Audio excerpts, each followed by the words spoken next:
Родилась я в Краснодарском крае, училась я у Черного моря в Крыму, а в 18 лет переехала в город Ижевск. Училась в Удмуртском государственном университете. С детства мечтала стать, как и все девочки, очень хотела земную профессию иметь, либо врача, либо учителя. Мечта моя сбылась. Я закончила Удмуртский государственный университет и стала педагогом, преподавала английский язык и литературу. Но когда я училась в университете, у нас были еще курсы медсестер все 4 года, так что я коснулась и медицины, и стала педагогом. Но вот когда я работала уже в школе, у нас была замечательная женщина, Щеголева Элеонора Григорьевна, она была завучем школы. Это было много-много лет назад, и она предложила мне стать ее доверенным лицом. Она баллотировалась в депутаты горсовета города Ижевска. Я согласилась, и мне очень понравилось быть доверенным лицом кандидата в депутаты. Но я никогда не думала, что моя жизнь в дальнейшем свяжет меня вообще с избирательной кампанией, что я буду как-то работать профессионально в этой сфере. Но вот оказалось, что так. В 2002 году, работая в администрации индустриального района, Олег Юрьевич Пырегов, глава администрации, мне предложил возглавить избирательную комиссию индустриального района. Я недолго думала, не колебалась совсем, дала добро и стала работать.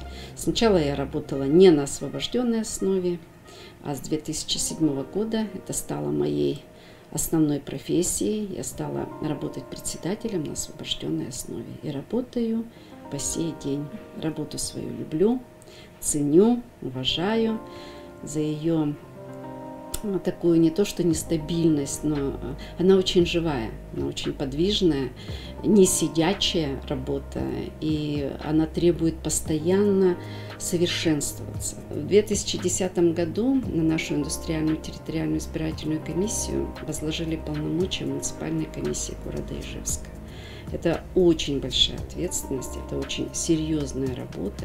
И, конечно, я бы сама никогда бы не справилась с такой работой. У меня очень хороший коллектив. Это работа, очень серьезная работа.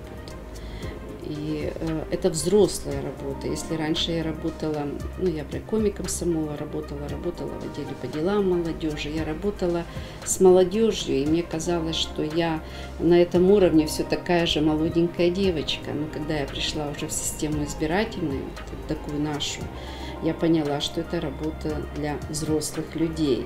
И здесь надо принимать очень взвешенные решения, за свои слова отвечать и перед судом, и перед избирателями, и перед людьми, с которыми ты завязан на этой работе. Мне очень приятно, что вот люди, с которыми я работала и работаю, это и председатели участковых комиссий, это и члены комиссии, это и секретари, их заместители. Они всегда ко мне очень относились по-человечески.